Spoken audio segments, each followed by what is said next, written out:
আল্লাহ রাসূল কয়েকদিন যাবত ওখানে শুয়ে আছেন। আল্লাহ নবী কয়েকদিন যাবত বিমারে আছে মুসলমান। আল্লাহ নবী বুঝতে পেরেছেন এই দুনিয়ার জমিনে আর থাকা আমার হবে না। আল্লাহ নবী দুনিয়ার জমিনে আর বেশি দিন থাকবেন না। আল্লাহ নবী নিজেই জানান দিয়েছে, কিতাবের ভিতরে এসেছে। আল্লাহ নবী এক তারিখে ঘোষণা দিয়েছেন, ও বাবা সাহাবীরা, মদিনার মানুষেরা, আমি রাসূলুল্লাহ মদিনার মসজিদে যেতে চাই। আমি তোমাদের কাছে কিছু জিনিস ঘোষণা দিতে চাই, আমি তোমাদের কাছে কিছু ওসিয়াত করে যেতে চাই। আল্লাহ নবী এক তারিখে মদিনার মুআজ্জিন সাইয়্যিদিনা বেলাল রাদিয়াল্লাহু তাআলা আনহুকে ডাক দিলেন, ও বাবা বেলাল, ও বাবা বেলাল এদিকে এসো। আল্লাহ নবী সাহাবী দৌড়ে গিয়েছে, লাব্বাইকা সাআদাইক ইয়া রাসূলুল্লাহ ইয়া হাবিবাল্লাহ, আমি বেলাল উপস্থিত আছি বলে। আল্লাহ নবী বললেন, বাবা বেলাল, ও বাবা বেলাল, তুমি মদিনার প্রতিটি গলিতে গলিতে প্রতিটি মহল্লায় গিয়ে তুমি মানুষের কাছে জানান দিয়ে দাও। আল্লাহ নবী মদিনার মসজিদে নববী শরীফে মদিনার সমস্ত মানুষকে জামাত করতে বলেছেন, সকল মানুষকে একত্রিত হতে বলেছেন। আল্লাহ নবী মদিনার মানুষের জন্য জিন্দেগির কিছু গুরুত্বপূর্ণ ওসিয়াত করে যেতে চায়। আল্লাহ নবী সাহাবা হযরত সাইয়্যিদিনা বেলাল রাদিয়াল্লাহু তাআলা আনহু বুক ভরা পানি নিয়ে, বুক ভরা পানি নিয়ে মদিনার অলিতে গলিতে, মদিনার অলিতে গলিতে আল্লাহ নবী সাহাবী চোখে পানি টুস টুস করে গড়িয়ে পড়ে। ওই অবস্থায় প্রতিটি ঘরে প্রতিটি মহল্লায় গিয়ে আল্লাহ নবীর এই খুতবা দেওয়া, আল্লাহ নবীর এই শেষ ওসিয়াত করার জন্য সকলকে মদিনার মসজিদে একত্রিত হওয়ার জন্য তালিম জানিয়ে দিলেন। জোরে বলেন সুবহানাল্লাহ। আল্লাহ নবী সময় মতো হযরতে আলী রাদিয়াল্লাহু তাআলা আনহু হুজুরকে ডাকলেন, হযরতে আবুল ফাজলকে ডাকলেন। দুজনার মাথার উপরে, দুজনার কাঁধের উপরে ভর দিয়ে আল্লাহ নবী মদিনার মসজিদে গিয়ে মেম্বারে বসে গেলেন। আমাদের মসজিদে মেম্বার আছে ভাই, মসজিদের মেম্বারগুলোকে শুধু তাজিম করা নয়, আপনারা জানেন তো এই ঘটনা অনেকবার শুনেছেন। যেদিন থেকে মসজিদে নববীতে মেম্বার এসেছে সেদিন থেকে মসজিদে নববীর আরেকটা মেম্বার কেঁদে জারে জার হয়েছিল। হাজী সাহেব যারা যাই হজ করেছেন কম বেশি দেখে এসেছেন, অনেকে বলে, আমি অনেক বক্তার মুখে শুনেছি যে মসজিদে নববীতে যে বিষয়টা ছিল, উস্তুনে হান্নানা বলা হতো যাকে, খাজুর গাছ শুকনা যে কেটে ফেলেছে সরকার কর্তৃত্ব, কেটে ফেলে ওখানে মসজিদ সম্প্রসারিত হয়েছে না, উস্তুনে হান্নানাকে কেটে ফেলা হয়নি। উস্তুনে হান্নানাকে কলম প্লেয়ার হিসেবে মধ্যখানে দিয়ে প্লেয়ার বানিয়ে এইভাবে দাঁড় করতে হয়েছে। যদি বলেন সুবহানাল্লাহ। যারা চেনার মতো যাদের যোগ্যতা আছে গিয়ে চিনে না, এই যে উস্তুনে হান্নানা প্লেয়ারের নাম উস্তুনে হান্নানা। তার মানে যেদিন থেকে মসজিদে নববীতে মেম্বারের সূচনা হলো সেদিন থেকে আর একজন কেঁদে জারে যা রাসূল বুঝতে পারলেন। ও বুঝি বলছিল ওই উস্তুনে হান্নানা, কে বা কেন মেম্বার তৈরি করতে গেলি আমার উপরে ভর দিয়ে আল্লাহ রাসূল খুতবা দিতেন। এর চাইতে বড় সৌভাগ্যবান আমি তো পৃথিবীতে কেউ ছিল না। কেন তুই তোরা করতে গেলি? ও নবী পাকের সাহাবীরা কেন মেম্বারটা করতে গেলি তোরা? এই মেম্বারটা করলি বলে আজকে আমি উস্তুনে হান্নানা যেন বেকার হয়ে গেলাম। উস্তুনে হান্নানা আমি বেকার হয়ে গেলাম। আল্লাহ নবী মদিনার মসজিদের মেম্বারে এসে বসলেন। সেদিন মদিনার মসজিদ নয়, গোটা মসজিদ চত্বর থেকে নিয়ে মদিনার আশেপাশে এলাকায় লোকেদের জায়গা দেওয়া যায়নি। যদি বলেন সুবহানাল্লাহ। সমস্ত নারী পুরুষ আল্লাহ নবীর শেষ ওসিয়াতটা শুনতে মদিনার মসজিদে নববী শরীফে দাঁড়িয়ে গিয়েছিলেন। যদি বলেন সুবহানাল্লাহ। দুরূদ শরীফ আল্লাহুম্মা পানি থেকে দেন চা বাজ পানি কেন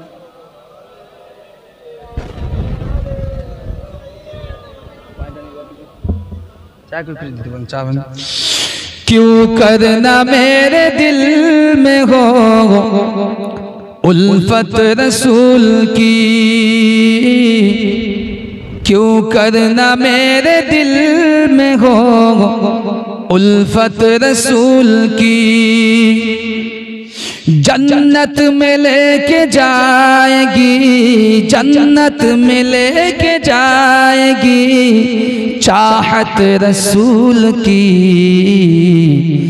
क्यों करना मेरे दिल में हो उल्फत रसूल की अल्लाहुम्मा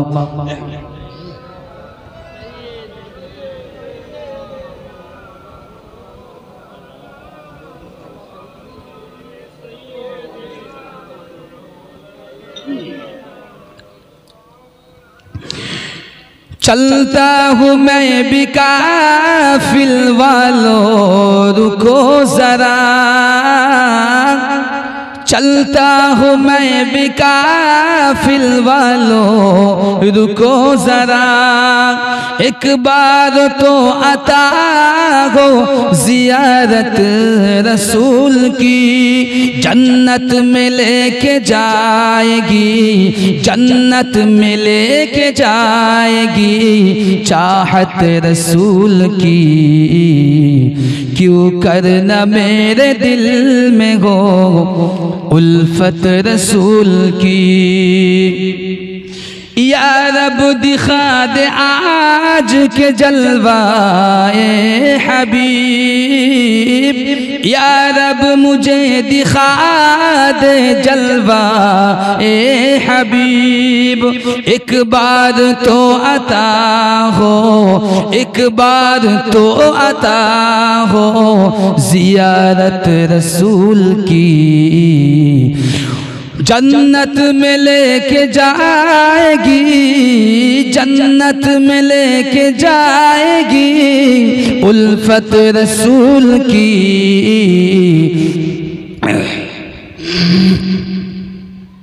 दरूद शरीफ अल्लाहुम्मा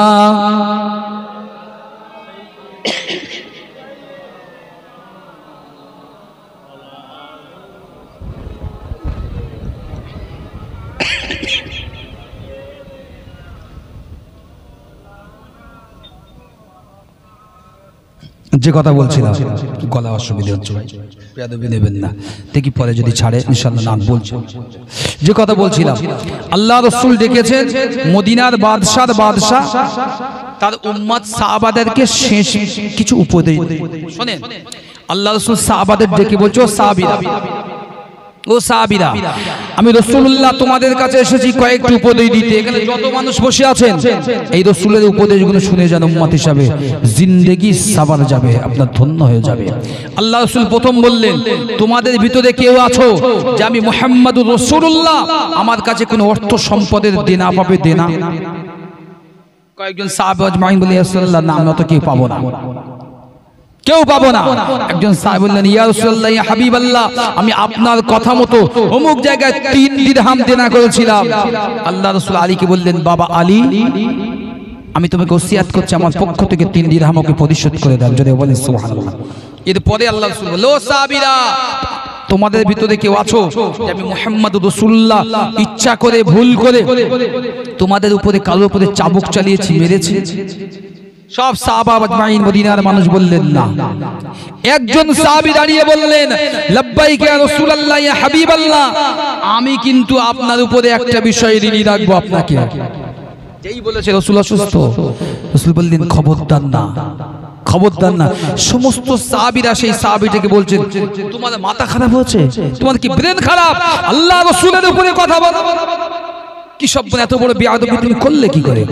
সাহাবীটির নাম হচ্ছে হযরতে আব্দুল্লাহ ইবনে আক্কাস রাদিয়াল্লাহু তাআলা আনহু। উনি বলছেন হুজুর আমার কিন্তু একটা বিষয় আপনার কাছে দাবি রয়েছে। এই কথাটুকু বলেছেন আল্লাহ রাসূলের চোখে পানি, আমার রাসূল কাঁদছেন ঝরঝর করে। আক্কাস আমি রাসূল বিদায় নেব, আমি মুহাম্মদ সাল্লাল্লাহু আলাইহি ওয়াসাল্লাম বিদায় নেব, আল্লাহর কাছে যাব, আমি নবী হিসাবে আল্লাহর কাছে কিয়ামতের দিনে কারো দাবি নিয়ে যেন না উঠতে হয় আমাকে, এখান থেকে আমার দাবি থেকে আমাকে মুক্ত করে দাও। যদি বলেন সুবহানাল্লাহ। বলো কি দাবি? হুজুর একটা যুদ্ধের ময়দানে আপনি চাবুক ঘোরাচ্ছিলেন, ওই চাবুকের একটা অংশ আমি আক্কাস আমার পিঠেতে এসে লেগেছিল, আমার পিঠে প্রচন্ড একটা দাগ পড়েছিল, যন্ত্রণা হয়েছিল, আমার কষ্ট পেয়েছিলাম, আমি এর বদলা আজকে দিতে চাই। আচ্ছা বলেন নি এত মানুষ বসে আছেন, এত মানুষের সম্মুখে যদি 80 ঊর্ধ্ব একজন প্রধান বলছি বয়স বৃদ্ধ মানুষ আসে যে বাবা আমাকে মাফ করে দাও, কেউ যদি উঠে বলেন মাফ করবো না, ছোটবেলায় আমার জুতিয়েছিলি আমি জুতবো, কথা বুঝতে হবে উচিত হবে নাকি? সবাই মানুষ কি বল ভাই ভাই বেয়াদব, মানুষটা বয়স হয়ে গেছে অনেক আগের কথা বাদতে, কিন্তু না হযরত আক্কাসের কথা শুনলে আল্লাহ নবী সাহাবী হযরতে আক্কাস, আল্লাহ নবীর কলিজা টুকরা সাহাবী হযরতে আক্কাস রাদিয়াল্লাহু তাআলা আনহু ভরা মজলিসে দাঁড়িয়ে গেলেন। আল্লাহ নবী সাহাবী দাঁড়িয়ে গিয়ে বলেছিলেন, লাব্বাইক ইয়া রাসূলুল্লাহ ইয়া হাবিবাল্লাহ, আমি আক্কাস আপনার উপরে একটা বিষয়ে দাবি তো রয়ে গেছে, আমি ওই দাবিটা কখনোই ছাড়তে পারবো না। আল্লাহ নবী সাহাবীকে লক্ষ্য করে আল্লাহ নবী বলেছিলেন, ও বাবা সাহাবী, ও বাবা সাহাবী, ও বাবা আক্কাস, কি এমন দাবি তুমি বলে দাও, আমি রাসূলুল্লাহ চলে যাব, আমি রাসূলুল্লাহ বিদায় নেব। ও বাবা সাহাবী, আমি রাসূলুল্লাহ চলে যাব, আমার আল্লাহর সঙ্গে মিলিত হব, কিন্তু আমার উপরে কোনো দাবি থাক, আমি মুহাম্মদ রাসূলুল্লাহ দুনিয়ার জমিন থেকে এটা কখনোই চাই না।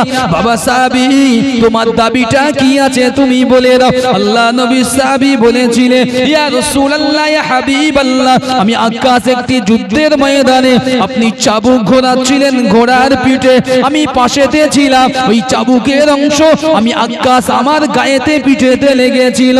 ইয়া রাসূলুল্লাহ ইয়া হাবিবাল্লাহ, ওই চাবুকের অংশ লাগার জন্য আমি আক্কাস আমার বড্ড কষ্ট হয়েছিল, এই প্রতিশোধটা আমি এখনই নিতে চাই।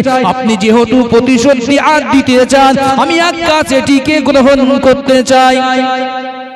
আল্লাহ নবী সাহাবীরা মদিনার মসজিদে নববী শরীফে, আল্লাহ নবী সাহাবীরা এমন একজন সাহাবা আজমাইন ছিলেন না, এই কথাটা শোনার পরে যার চোখ দিয়ে পানির টুসা গড়ায়নি। আল্লাহ নবীর সমস্ত সাহাবা আজমাইন মদিনার মসজিদে নববী শরীফে হযরতে আক্কাসের দিকে তাকিয়ে, আবু আক্কাসের দিকে তাকিয়ে সমস্ত সাহাবীর চোখ দিয়ে পানির টুসা গড়িয়ে পড়ে। আল্লাহ নবী বিমারে পড়ে আছে, নূর নবী অসুস্থতায় পড়ে আছে। আল্লাহ নবীকে না দেখে মদিনার সাহাবীরা, মদিনার আনসাররা, মদিনার মানুষরা জানো আল্লাহ নবী ছাড়া দুনিয়া ভুলে গিয়েছে। সেই নবী সেই জীবনে এসেছে মানুষের দ্বারে ইনসাফের প্রতিষ্ঠা দিতে, কিন্তু আক্কাস এমন কাজটি কেমন করে করতে পারলো? কিতাবের ভিতরে এসেছে আল্লাহ নবী সাহাবী যখন এই কথা বলেছেন, অন্যান্য সাহাবা আজমাইনরা সকলেই তেড়ে গেলে হযরতে উমর ফারুক বললেন, ও ভাই আক্কাস, তোমার কি কলিজায় কোনো আঘাত লাগে না? কলিজায় কি কষ্ট হয় না? আমার নূর নবীর চেহারার দিকে তাকাও, নূরের চেহারার দিকে তাকালে জিন্দেগির গুনাহ মাফ হয়ে যাবে, আল্লাহ জাহান্নামের আগুনটা হারাম হয়ে যাবে। সেই নবীর কাছে তুমি দিয়াত চাচ্ছ, নবীর কাছে তুমি প্রতিশোধ চাচ্ছ। ও ভাই আক্কাস, তোমার অন্তরে কলিজায় কি আঘাত লাগে না? আমার নবীকে কয়েকদিন দেখিনি আমরা মদিনার মসজিদে নববী শরীফে, আল্লাহ নবীকে ইমামতির জায়গায় কয়েকদিন দেখিনি, তাই মনে হয় আল্লাহ নবী ছাড়া আমি ওমর, আমার দুনিয়াটা যেন উজাড় হয়ে গেল। ও ভাই আক্কাস, তুমি এটা কি করে করতে পারো? রাসূল অসুস্থ, এই অবস্থায় তুমি রাসূলের শাসকে মানুষের কাছে দ্বারে শেষ বয়ান দিতে, ওসিয়াত করতে, আর তুমি কিনা তোমার নিজের কথাটা আজকে প্রতিশোধ তুললে উপস্থাপন। আক্কাস বলছেন, সমস্ত সাহাবা বয়সবৃদ্ধ সাহাবা আজমাইন আছেন, সকলকে অবাক করে থামিয়ে আক্কাস বলছে, আমি প্রতিশোধ না নিয়ে ছাড়বো না, আমি প্রতিশোধ না নিয়ে ছাড়বো না। আল্লাহ রাসূল সমস্ত সাহাবারা যারা হযরত আব্দুল্লাহ ইবনে আক্কাস আবি ওয়াক্কাস রাদিয়াল্লাহু তাআলা আনহু হুজুরের উপরে রেগে গিয়েছেন, চড়ে উঠেছেন, আল্লাহ রাসূল সকলকে থামিয়ে দিয়ে বলছে, ও আবু বকর, ওমর, থেমে যাও, থেমে যাও, কারণ আমার আক্কাস যেটা করছে এটাকে করতে দাও, কারণ এই বোঝা নিয়ে আমি রাসূল আমার আল্লাহর সঙ্গে মিলন করতে চাই না।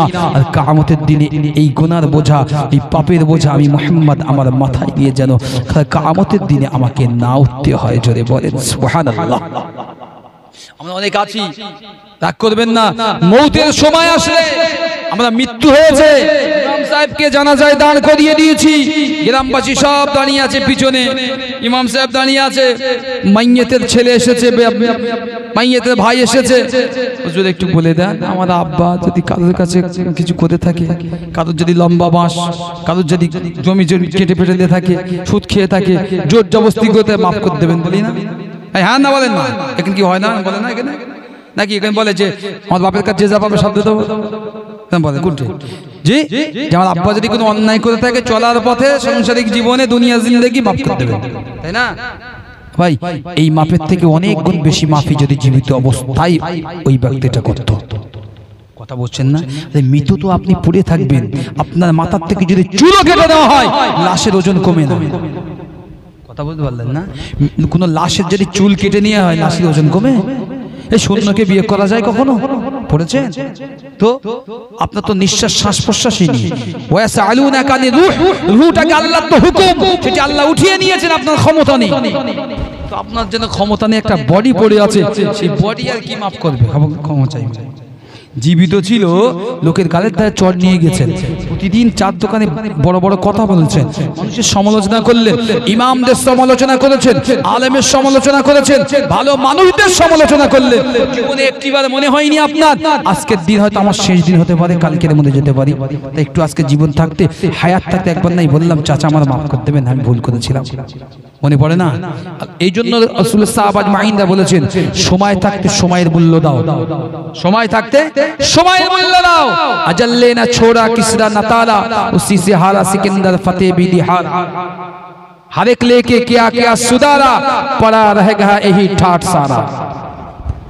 দুনিয়া তো দুনিয়াই রয়েছে, সব চলে গেছে, তাদের স্মৃতি সমূহ পড়ে আছে, বড় বড় অট্টালিকা প্রাচীর আজও পড়ে আছে, দেখেন মালিক নেই, কোন মালিক নেই, যারা তৈরি করেছেন তারা কোথায়? অস্তিত্ব নেই, অট্টালিকা ভগ্নাংশ অবস্থায়, দুর্দর্শ লগ্ন অবস্থায় পড়ে আছে, খারাপ অবস্থায়, মালিক কোথায় চলে গেছে? সেজন্যই তো বলা হয়েছে, রাসূলুল্লাহ যখন বললেন ও সাহাবারা আমার আবু আক্কাসকে তোমরা বাধা দিও না, ওকে আজকে দিয়াত প্রতিশোধ গ্রহণ করতে, ক্ষতিপূরণ গ্রহণ করতে দাও। জোরে বলেন না সুবহানাল্লাহ, একটু চিল্লে বলেন না সুবহানাল্লাহ। এটি হলো রাসূলুল্লাহর একটা বড় ইনসাফ, আমাদের রাসূলের একটা বড় ইনসাফ ছিল এটি।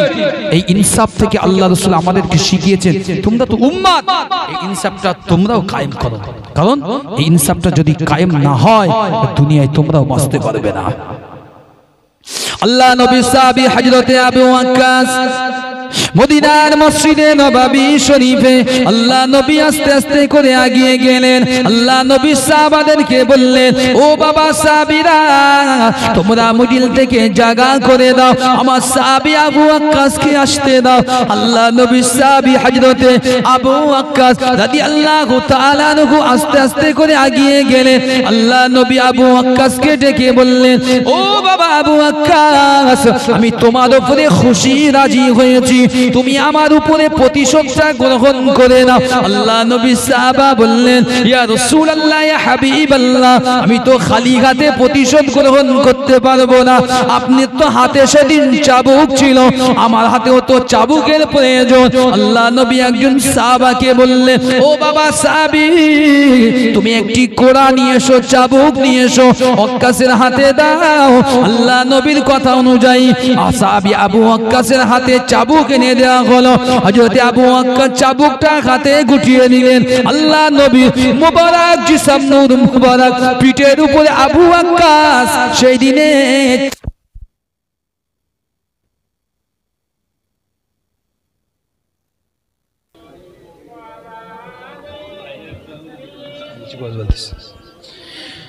যে কথা বলছিলাম হযরত আবু ওয়াক্কাস হাতে চাবুক গুটানো রাসূলের সামনে গিয়েছেন, রাসূল পিঠটা পেতে দিলেন, নূর মুবারক জিসম মুবারক জান্নাতি শরীর মুবারক পেতে দিলেন।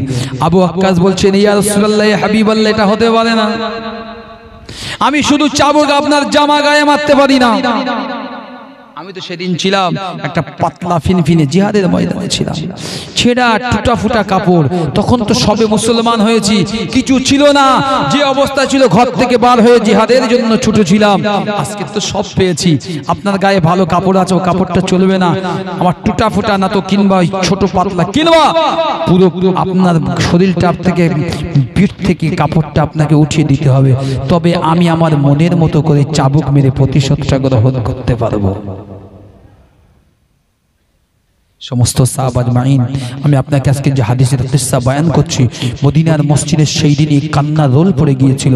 মদিনার মসজিদে নববী শরীফে সমস্ত সাহাবা আজমাইনরা সেদিনতে শুধু কান্নার কান্না। আবু ওয়াক্কাস করে কি, হায়রে নবী পাকের গায়েতে নূর মুবারক জিসমে চাবুক মারবে, আকাশ তুই মারিস না। সব সাহাবীরা বলছে করিস না, আকাশ কাদের কথা শুনে না। আকাশ আগিয়ে গিয়েছে, চাবুক মারবে, রাসূল জামা আস্তে আস্তে কিছুটা তুলেছে। আকাশ আর দেরি করলেন না, রাসূল যেই জামা তুলেছেন, হযরত আকাশ রাদিয়াল্লাহু তাআলা আনহু মোহরে নবুয়ত, দুই স্কন্দের মানে দুই পিঠের যে কাঁধের স্কন্দের এই মিডল পয়েন্টে মোহরে নবুয়ত সাঁটা ছিল, সেই মোহরে নবুয়তে আকাশ দুটো ঠোঁট দিয়ে চুম্মা খেয়ে পায়েতে পড়ে গেলেন। জোরে বলতে পারলেন না? একটু চিল্লে বলতে পারলেন না সুবহানাল্লাহ?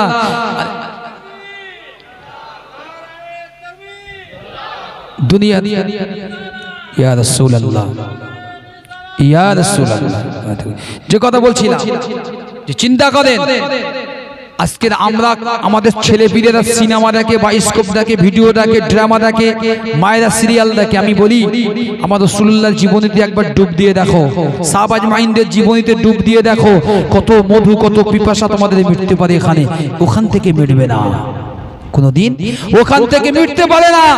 যেটা আক্কাস হুজুর বললেন, আল্লাহ রাসূলের কদমের সাথে সাথে আক্কাস হুজুর পড়ে রাসূলুল্লাহ বুঝতে পারলেন আক্কাসের মারার জন্য কখনোই আক্কাস আসেনি। আক্কাসের যে জান্নাতটা দুনিয়া থেকে পাকাপোক্তভাবে খোঁটা গাড্ডা ঝান্ডা মারতেছে, মানে আজ থেকে আমি দুনিয়া থেকে জান্নাতটা আমার জন্য ওয়াজিব হয়ে যায়। জোরে বলেন সুবহানাল্লাহ, চিল্লে বলেন না সুবহানাল্লাহ, নারায়ে তাকবীর, দরুদ শরীফ আল্লাহুম্মা।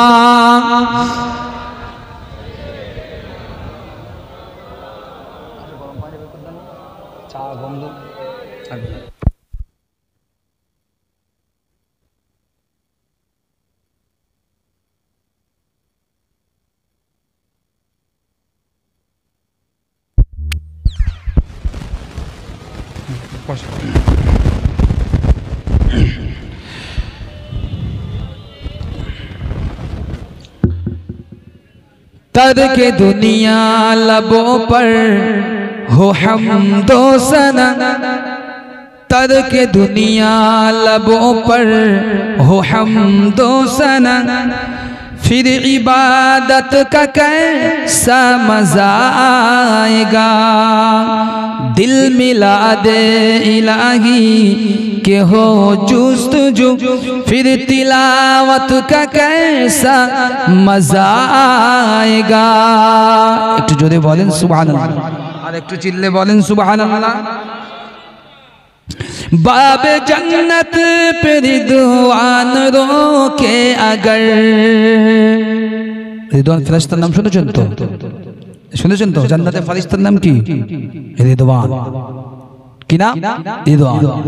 কবি বলছেন, बाबे जन्नत पे रिदवान रोके अगर, और मोहम्मद कहे उम्मती है मेरा, काश देखो वो पुरहम मुसर्रत घड़ी, काश देखो मैं वो पुर मुसर्रत घड़ी, फिर इजाजत का कैसा मजा आएगा। जोरे बोलें, সকলেই বলেন সুবহানাল্লাহ। तर्के दुनिया लबों पर हो हमदो सना, फिर इबादत का कैसा मजा आएगा। दिल में सिद्दीक आँखों में हजरत उमर, दिल में सिद्दीक आँखों में हजरत उमर, लब पे उस्मान हो धड़कनों में अली, हम सफर हम नवा हो अगर ए सभी, हम सफर हम नवा हो अगर ए सभी, फिर रिफाकत का कैसा मजा आएगा। छोड़े बोलें सुबहानल्लाह। तर्के दुनिया लबों पर हो हमदो सना, फिर इबादत का कैसा मजा आएगा। रोज़ाए मुस्तफ़ा देख आए कभी आरज़ू जुस्तजू हर घड़ी है ही लब पे नाते नबी गुनगुनाते रहे लब पे नाते नबी गुनगुनाते रहे फिर जियारत का कैसा मजा आएगा जोरे बोलें सुभान अल्लाह तरके दुनिया लबों पर हो हमदो सना फिर इजाजत का कैसा मजा आएगा दिल मिला दे इलाही के हो जुस्तजू फिर तिलावत का कैसा मजा आएगा अल्लाहुम्मा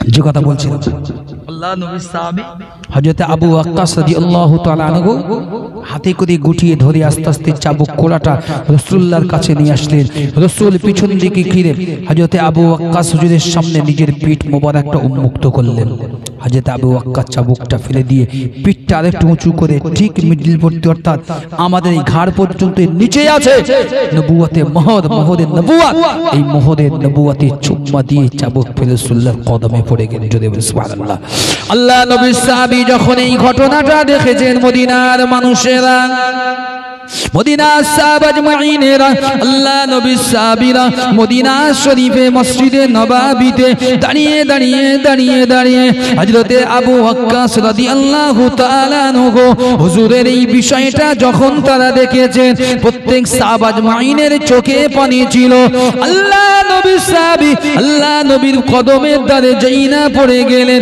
আল্লাহ নবী আবু ওয়াক্কাসকে তুলে বুকে জড়িয়ে ধরলেন ও বাবা সাহাবী তুমি এমন কেন করলে বাবা আল্লাহ নবীর অন্য সাহাবা এসেছে ও ভাই আবু ওয়াক্কাস আজকে তুমি চরম বেয়াদবি করলে কেন আল্লাহ নবী সাহাবা বলেছিলেন ও আল্লাহ নবী সাহাবীরা ও আল্লাহ নবী সাহাবীরা ও আমার সাথী ভাইরা আমি রাসূলুল্লাহকে প্রতিশোধ নেওয়ার জন্য করিনি আমি ওয়াক্কাস আমি দুনিয়ার জিন্দেগিতে কত না গুনাহ করেছি কত না খাতা করেছি আমি ওয়াক্কাস আমার নবী পাকের যার মুহূর্তে সে হাজির হয়েছে এই সময়টা আমি ওয়াক্কাস আমি আল্লাহ নবীর কাছে জন্যই গিয়েছি আমি মোহরে নবুয়তে আমি ওয়াক্কাস নিজের দুটো চুম্মা দিয়ে যেই ওখানে চুম্মা দিয়েছি আমি রাসূলুল্লাহর জবান থেকে শুনেছি নবুয়তে মোহর অর্থাৎ খতমে নবুয়তের যে মোহর আছে ওই মোহরে যে মানুষ যদি কেউ চুম্মা দেয় দুনিয়ার জমিন থেকে তার জন্য আল্লাহ পাকের জাহান্নামের আগুন হারাম হয়ে আল্লাহর জান্নাতটা তার নসিবে আমার আল্লাহ ওয়াজিব করে দেন জোরে বলেন সুবহানাল্লাহ আমি ওয়াক্কাস এই জান্নাতের আশায় আল্লাহ নবীর নবুয়তে মোহর আমি ওয়াক্কাস ঠোঁট দিয়ে চুম্মা দিলাম জোরে বলেন সুবহানাল্লাহ একের পর এক রাসূলুল্লাহ দিয়াতগুলো দিলেন একের পর এক ওসিয়াত করলেন ওসিয়াত করে করে শেষমেশ রাসূলুল্লাহ আবার অসুস্থ হয়ে পড়লেন বাড়ির ভিতরে গেলেন আবার আম্মা জান আয়েশা সিদ্দিকার হুজরায় শোয়া হলো নূর নবী দুনিয়া থেকে বিদায় নেবেন বিদায় ঘন্টা বেজেছে কিতাবের ভিতরে এসেছে 4 দিন আগে ফেরেশতা জিবরিল আলাইহিস সালাম এসেছে 4 দিন আগে আল্লাহ নবীর দরবারে এসেছেন আসসালামু আলাইকা ইয়া রাসূলুল্লাহ ইয়া হাবিবাল্লাহ শরীর কেমন আছে তাবিয়াত কেমন আছে আপনার আল্লাহ রাসূল জিবরিলের দিকে ফিরে উত্তর দিয়ে বললেন ভাই জিবরিল আল্লাহ যেমন রেখেছে তেমনই আমি ভালো আছি যদি বলেন সুবহানাল্লাহ হতে পারে আমি অসুস্থ ভালোই আছি পরের দিনও জিবরিল এসেছে আমার কথা নাই মাদারিজুন নবুওয়াতের কিতাব আব্দুল হক মুহাদ্দিস দেহলেভি হুজুর লিখেছেন তৃতীয় দিনে এসেছেন। আর যেদিন রাসূলুল্লাহ ইন্তেকাল করেন সেদিন জিবরিল এসেছিলেন একজন বেদুইন মানুষের সুরাত ধরে। আপনারা সকলেই জানেন, ওয়াজ শুনেছেন, হযরত দাইয়া কলবি রাদিয়াল্লাহু তাআলা আনহু হুজুরের সুরাত ধরে আল্লাহ পাকের ফেরেশতা জিবরিল আমিন আলাইহিস সালাম আসতেন আল্লাহ রাসূলের কাছে বেশিরভাগ। কিন্তু যেদিন রাসূলকে নিয়ে গেলেন দুনিয়া থেকে সেদিন একজন বেদুইনের চরিত্র, বেদুইনের চেহারা সুরাত ধরে জিবরিল আমিন আল্লাহর নবীর দরবারে এসেছিলেন। জোরে বলেন সুবহানাল্লাহ। কারণ কেন বলেন তো? এই জন্যই ফাতেমাতুজ জোহরা থেকে নিয়ে আয়েশা সিদ্দিকা থেকে নিয়ে সমস্ত বিবিরা, আম্মা জানেরা, মেয়েরা উপস্থিত ছিল। আর দাইয়াতুল কলবির চেহারায় গেলে চিনতে পারত জিবরিল এসেছে। ওই জন্য জিবরিল নিজের আসল চেহারায় সেদিন জাননি সেই নবীর উম্মত হয়েছে। ইন্তেকালের প্রাক বিষয়টা বলবো, তার আগে একটু এদিকে আসি। ভাই, দুনিয়ার জমিনে আজকে আমাদের সমাজে কয়েকটি বিষয় আছে অত্যন্ত মাথা ব্যথার কারণ হয়ে দাঁড়িয়েছে। আমরা কাউকে বেশি মহব্বত করি, আবার কাউকে কম করি।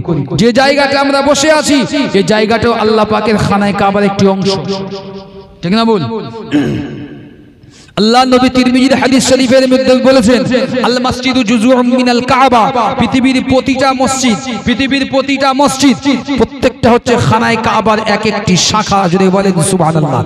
আপনাদের এখানে এই তাতার চক মসজিদ, আপনাদের এই মসজিদটা হলো খানায় কাবার একটি শাখা। আজকের পৃথিবীর যার জন্য গন্ডগোল ঝামেলা, যার জন্য এত যুদ্ধ, সেই মসজিদুল আকসায় নামাজ পড়লে এক ওয়াক্ত সওয়াব হয় কতটা? কথা বলে না কতটা? কি নামাজ শুনেছেন?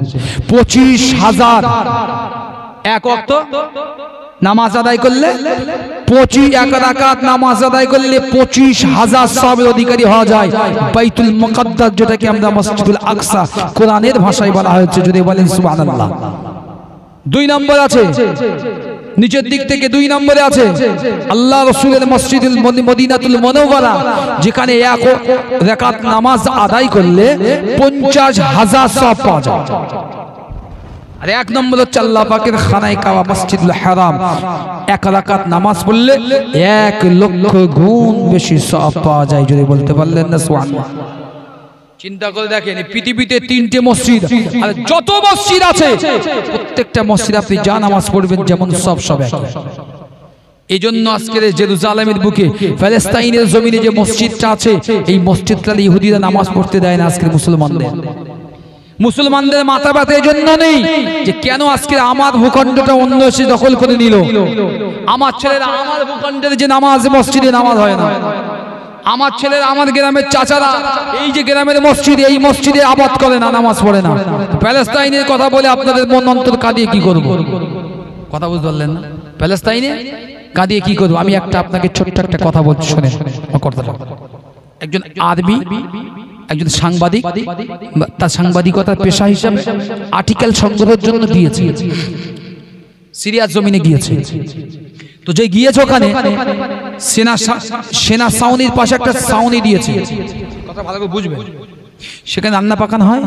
একজন সিরিয়ান বাচ্চা, ওই কত 10 বছরের একটা মেয়ে রান্না করতে আসে প্রত্যেক দিন।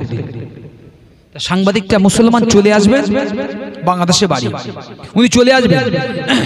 তো মেয়েটা গিয়ে বলছে যে স্যার আপনি চলে যাবেন তো কতদিন পরে আবার আসবেন? তো হচ্ছে কেন কতদিন পরে কেন আসবো প্রশ্নটা? তো স্যার আপনার এই রান্না পাকান করে যতদিন আপনাকে রান্না করছে, আপনি 2 মাস আছেন, প্রতিদিন আমি আপনাকে 2 টাইম রান্না করে দিয়ে যাই এখানে।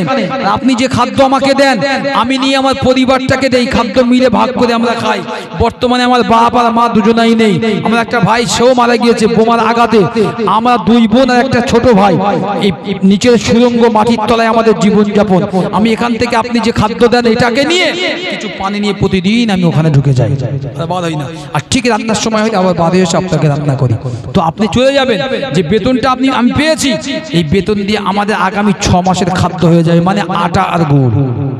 ভালো করে বুঝবেন, আটা আর গুড় এই 6 মাসের খাদ্য হয়ে যাবে। আর্টিকেল লিখেছে।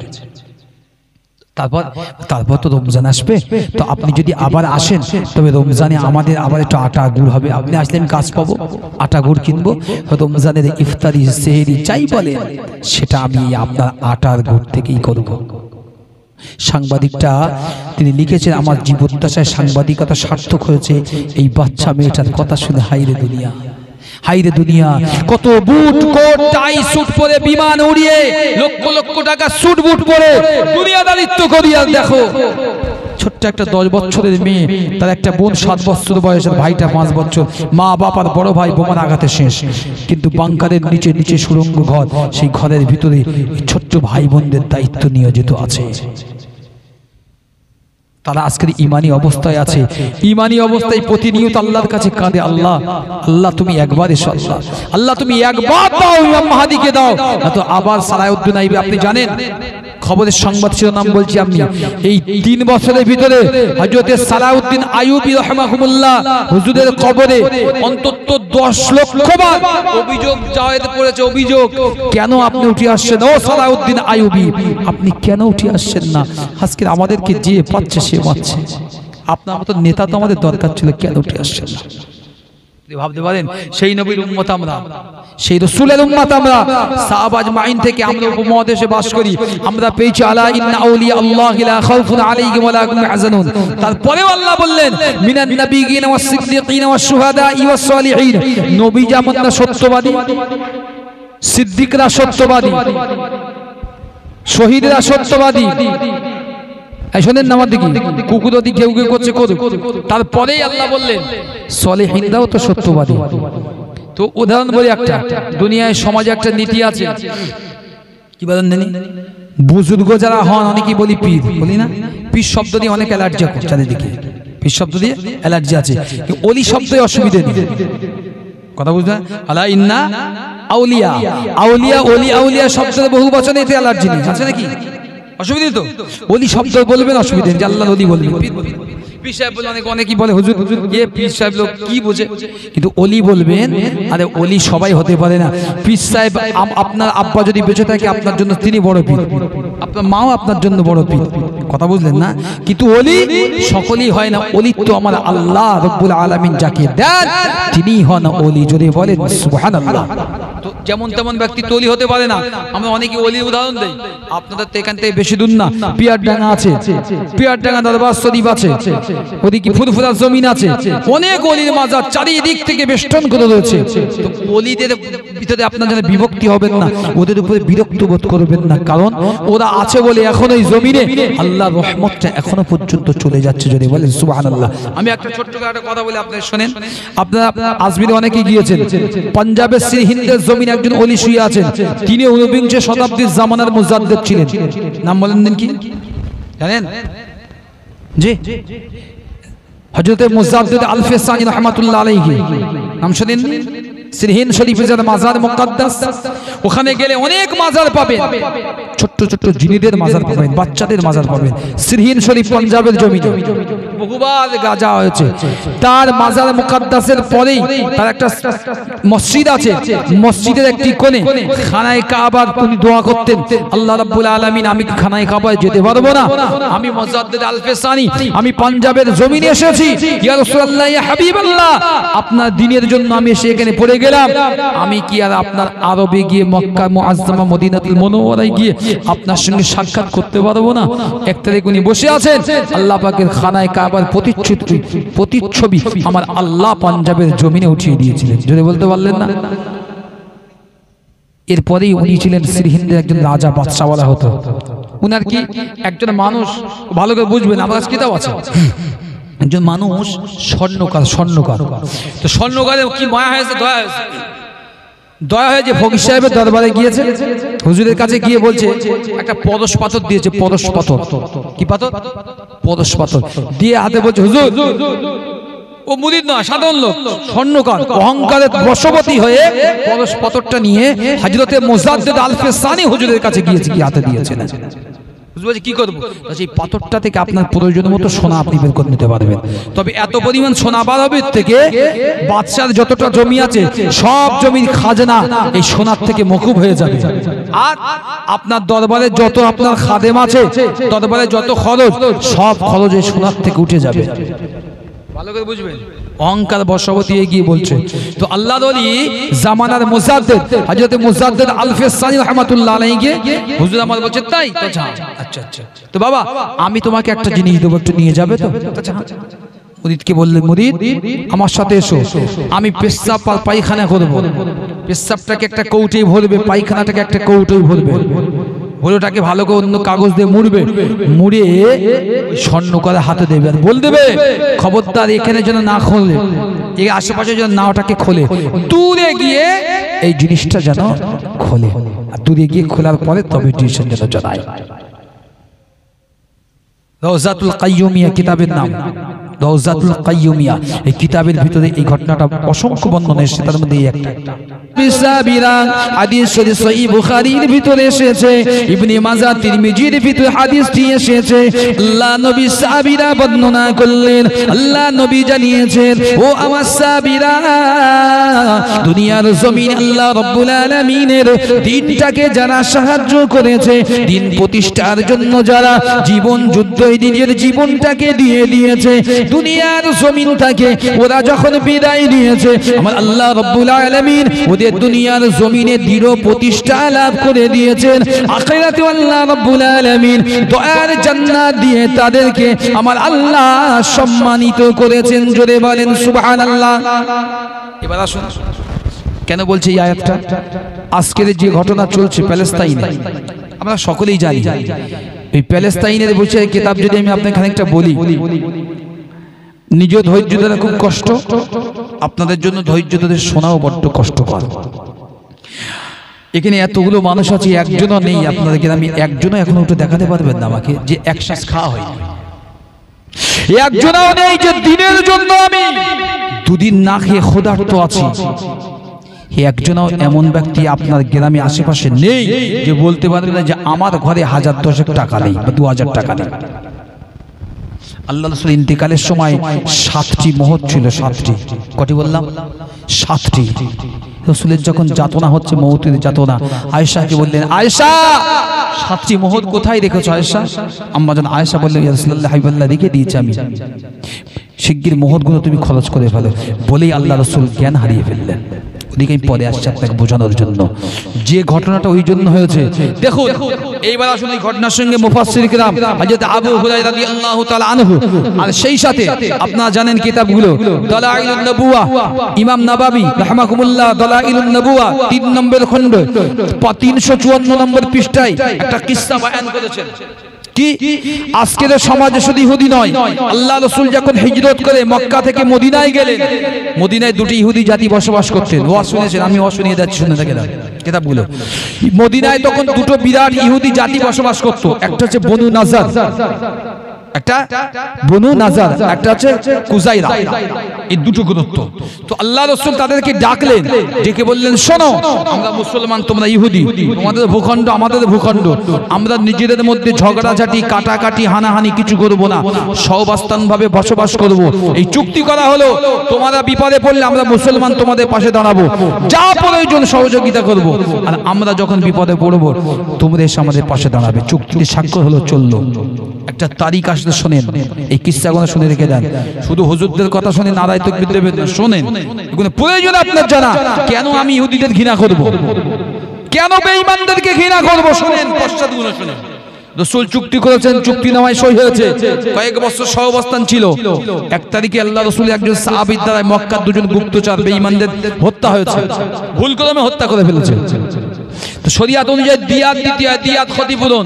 তো রাসূল সাহাবাদের কাছ থেকে দিয়াত নিয়েছেন এবং কয়েকজন সাহাবাদের সাথে নিয়ে চলে গেছে ইহুদি নাজার গোত্রে।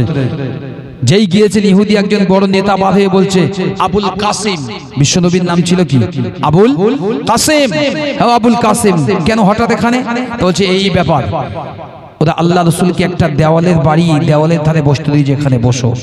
আর সাইডে গিয়ে কিছু মানুষ এক জায়গায় একত্রিত করে বললে, শোনো, কেউ যদি দেওয়ালের মাথায় উঠে একটা বড় পাথর নিয়ে এই মুহাম্মদ আবুল কাসেমের মাথায় মারতে পারো, মাথাটা খণ্ড বিখণ্ড হয়ে যাবে, আর দুনিয়ার জমিন থেকে চিরতরে এর থেকে আমরা মুক্তি পেয়ে যাব। আল্লাহ বলেছে না যে তুমি আমাকে সাহায্য করলে আমি তোমাকে সাহায্য করব। আল্লাহ নবী সাহাবীরা হাদিস শরীফের ভিতরে বর্ণনা করলেন, ইমাম নবাবী হাকি রহমাতুল্লাহ আলাইহি মাদারিজুন নবুওয়াত কিতাবের তৃতীয় খণ্ডে 356 নম্বর পৃষ্ঠার ভিতরে এই কিতাবটির ভিতরে একটি ঘটনা উল্লেখ করেছে। এই নওজওয়ানেরা, যুবকেরা, আল্লাহ নবী নাজার গোত্রদের কাছে গিয়েছেন। আল্লাহ নবীর কয়েকজন সাহাবা আজমাইন গিয়েছেন। আল্লাহ নবী তাদের কাছে গিয়ে বলেছিলেন, ও নাজার গোত্র নেতারা, আমরা তোমাদের সঙ্গে একই সঙ্গে চুক্তিবদ্ধ আছি। আমরা এসেছি একটা কিয়াস, একটা দিয়াত, একটা ক্ষতিপূরণের জন্য কিছু অর্থ সংগ্রহ এসেছি। তোমরা যে যেমন পারো আজকের আমাদের বিপদে সাহায্য করো। আল্লাহ নবীর কথা শুনে ওই ইহুদি বেঈমানেরা আমার নূর নবীকে একটি জায়গায় বসতে দিয়েছে। আল্লাহ নবীকে একটি জায়গায় বসতে দিয়েছে। সেই জায়গায় একটি বড় প্রাচীর দেওয়াল ছিল। কিতাবের ভিতরে এসেছে আল্লাহ নবী সাহাবা আজমাইনদেরকে নিয়ে দেওয়ালের পাশে বসেছে, আর বেঈমানরা ভিতরে গিয়ে ষড়যন্ত্র লিপ্ত হয়েছে। ও আমাদের ভাইয়েরা, যদি দেওয়াল থেকে উঠে একটা বড় পাথর দিয়ে মুহাম্মাদুর রাসূলুল্লাহকে মেরে দেওয়া যায়, তাহলে আমাদের দুনিয়ায় শান্তি ফিরে আসবে। আল্লাহ নবী বসে আছেন। আল্লাহ পাকের ফেরেশতা নূরে মুজাসসাম ফেরেশতা জিবরিল আলাইহিমুস সালাম ওহী নিয়ে হাজির হয়ে গেলেন। আসসালামু আলাইকা ইয়া রাসূলুল্লাহ, ইয়া হাবিবাল্লাহ, আপনি এখান থেকে উঠে যান, এখান থেকে তাড়াতাড়ি বার হয়ে চলে যান। আল্লাহ পাক আমাকে দিয়ে পাঠিয়েছেন। আল্লাহ আপনাকে হেফাজত করার দায়িত্ব নিয়েছেন। আল্লাহু ইয়াসিমুকা মিনান নাস।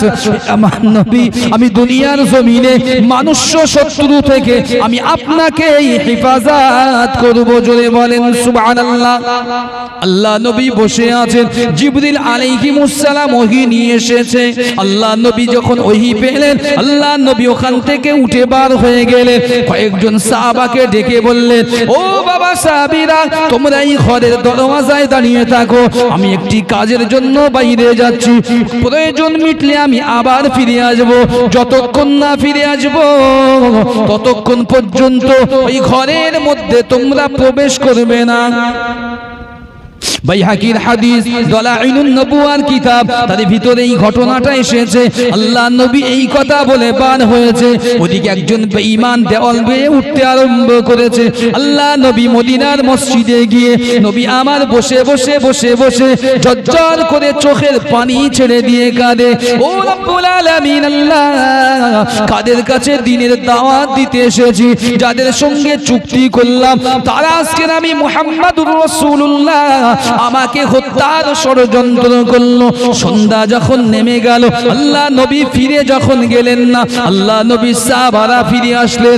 আল্লাহ নবী সাহাবারা এসে মদিনার মসজিদে নববী শরীফে আল্লাহ নবীর কাছে ঘটনা বর্ণনা করলেন। আল্লাহ নবী সাহাবাদের বললেন, ওরা ইহুদি আমাকে মারার ষড়যন্ত্র করেছে। আল্লাহ নবী সাহাবারা সেই দিন থেকে ওই ইহুদিদের সাথে সমস্ত সম্পর্ক ছিন্ন করে দুনিয়ার জমিনে যুদ্ধে অবতীর্ণ হয়েছিলেন। এবার আজকের দিনে যে যুদ্ধটা চলছে, এটাও একটা তারই অংশ, এটাও তারই অংশ।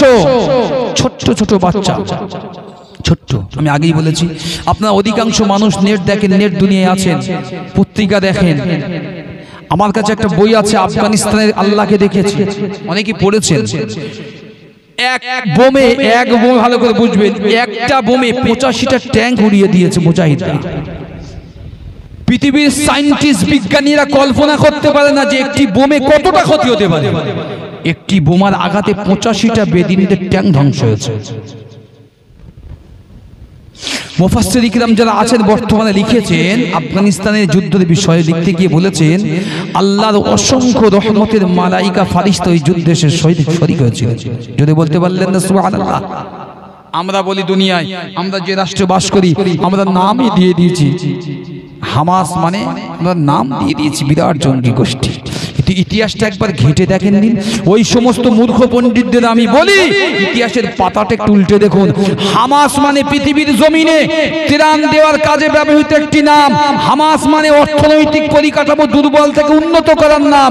হামাস মানে হলো মানুষের চিকিৎসা শাস্ত্রকে আগিয়ে যাওয়ার নাম হলো হামাস। এই সংগঠনটা তৈরি এই জন্য। এমনকি আমেরিকা তাদের পার্লামেন্টে হামাসের নামে অর্থ খাতে অর্থনৈতিক সংকটের সময় হামাসের নামে অর্থ দিয়েছিলেন। কেন জানেন? যাতে এরা কল্যাণের কাজ করে বলে। তাই আজকে দেখেন, আমি যে ভারতবর্ষে, আমি পশ্চিমবঙ্গে ভারতে বাস করি, এখানকার একটা মিডিয়াকে আপনি দেখতে পারবেন না যে লিখেছে হামাস ভালো। প্রত্যেকটা মিডিয়া একটাই কথা, হামাস মানেই জঙ্গি। যদি বলে নাউজুবিল্লাহ। আপনি জানেন হামাসের ভিতরে কত মুফাসসির আছে, কত ফাকিহ আছে, কত ওলি আছে, কত আবদাল আছে। এই হামাস সংগঠনের ভিতরে অত সোজা না। আজকে তারা মনের দুঃখে নয়, এমনি নয়, কষ্টে, মনের কষ্টে ইসরায়েলের উপরে হামলা চালিয়েছে। আজকে আমার ঘর, আমার আল্লাহর ঘর আবাদ করেছো তোমরা, আল্লাহর ঘরকে মুরতাদ বানিয়ে দিয়েছো। আমাকে যেতে দাও না, খোদার ঘরে পা দিতে দাও না, যেখানে অসংখ্য নবী রাসূলের সিজদা পড়েছে, জিবরিল আলাইহিস সালামের সিজদা পড়েছে, সে জায়গায় যা থেকে তুমি আমাকে আটকাচ্ছ। জীবন চলে যায়, একদিন দেখেছি, দুদিন, 1 বছর, 2 বছর, 5 বছর, 10 বছর, আর সহ্য করতে পারবো না। গায়ে জ্বালা ধরেছে। যেদিন আমার আপনার গায়ে জ্বালা ধরবে, আমরা অনেক মুসলমান এখনো জানি না, শুনেছি যে যুদ্ধ হচ্ছে। কটা মুসলমান খবর রাখেন? কটা রাখেন? ইউএনএন এর রিপোর্ট বার হয়েছে, জান্নাত পেতে চান ইসরায়েলে চলে যান, প্যালেস্তাইনে চলে যান, ছোট্ট ছোট্ট শিশুগুলো শহীদ হচ্ছে, ওখানে চলে যান, জান্নাতের টিকিট পাওয়া যাচ্ছে ওখানে। এখানে বসে আপনার জান্নাতের টিকিট মিলবে না, এখানে কখনোই জান্নাত হতে পারে। ওখানে জান্নাতের টিকিট পাওয়া যাচ্ছে, এখানে জান্নাতের টিকিট নয়। আমরা বসে শুধু সমালোচনাটাই করতে পারি। বাপ, নবী দিবস করতে বসেছি, একেবারে রাসূলুল্লাহ শেষ। আজকে 27 রবিউল আউয়াল, তাই না? মোটামুটি শেষের দিকে একদম। শুরুতে বেশ আল্লাহ রহমতের পানি ছিল, এখন অনেকটা কমেছে, আজকে একটু আধটু হয়েছে। তো রবিউল আউয়াল মাসের শেষের দিকে বসেছি। রাসূলের বিষয়ে কিছু বলবো, একটা দুটো সাহাবা আজমাইনদের বিষয়ে বলবো, তারপরে কিছু ওলি আবদালের বিষয়ে একটু আলোচনা করব। আপনার অসুবিধা হচ্ছে না তো? ইনশাআল্লাহ। তারপরে শেষে মুখতাসারের দিকে যাব। নবী দিবস বসেছি, রাসূলের আশাটা যেমন আমাদের খুশি না খুশি? খুশি না? রাসূলের চেয়ে খুশি না? তো রাসূলের আশাটা যেমন খুশি, যাওয়াটা তেমন খুশি নয়, বরং আমাদের জন্য বড় কষ্টদায়ক, ঠিক না? এই এসেছেন যিনি, তিনি তো যাবেন। যিনি এসেছেন, আজ আপনি আছেন, আপনার ঘরটার মালিক একটা সময় অন্য কেউ ছিল। হয়তো ঘর আপনি তৈরি করেছেন যে জমিন, ওই জমিনটা আপনার বাপ ছিল, আজকে সে কবরে, ঠিক না? তার আগে তার বাপ ছিল, অর্থাৎ আপনার দাদা, সেও কবরে। আজকে আপনি আছেন, কালকে আপনার ছেলে হবে। অর্থাৎ নিজস্ব কোন মাকানের কেউ মালিক হতে পারে না, কেউ হতে পারে দুনিয়ার কোনো মাকানের মালিক, একমাত্র হতে পারে আমার আল্লাহ। যদি বলেন সুবহানাল্লাহ। তাই কিছুক্ষণ বসেছি এখানে, কিছু দুই একটা কথা এমন শুনে যায় যেগুলো রাসূলের জীবদ্দশা, সেই জীবনে রাসূল বলেছেন উম্মতের জন্য শাফাআত যেন নসিব হয়, এই কথা দুই একটা শুনে যায়। সকলেই বলি আল্লাহুম্মা আমিন। একবার দরুদ শরীফ, আল্লাহুম্মা।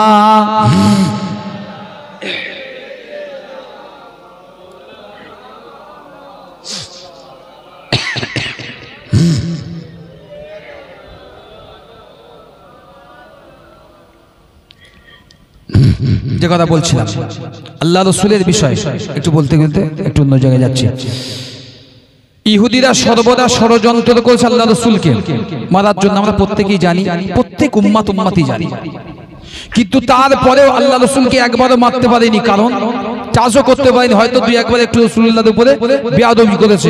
আল্লাহ রাব্বুল আলামিন বললেন, হাবিব আল্লাহু ইয়াসিমুকা মিনান নাস, আমি আপনাকে হেফাজত করব, আপনি আমার রিসালাতটাকে হেফাজত করেন, দুনিয়া ছড়িয়ে দেন। যদি বলেন সুবহানাল্লাহ।